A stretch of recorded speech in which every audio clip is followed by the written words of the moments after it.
సముద్రాన్ని చూశారు కదా. సముద్రంలో ఒక అల పుడుతుంది, అల కదులుతుంది, అల మళ్ళా సముద్రంలోనే మాయమైపోతుంది.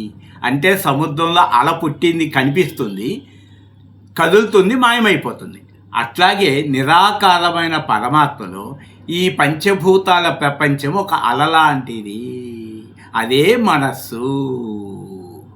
మనసే ఒక అల.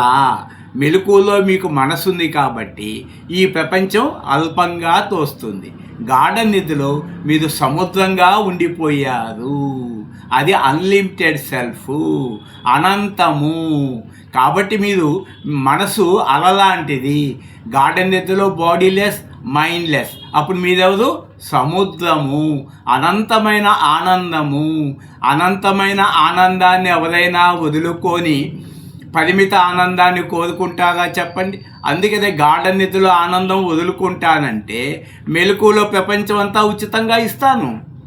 మరి మెలకువలో ప్రపంచం అంతా ఉచితంగా ఇస్తాను, మీరు నిద్రపోవద్దు అంటే మీరేం చేస్తారు? నేను నిద్రపోవాల్సిందే అంటారు. మరి గాఢ నిధులు మీరు ఏది కోరుకుంటే అది ఇస్తాను. లిస్టు రాసుకోండి, అక్కడ కోరికే లేదు.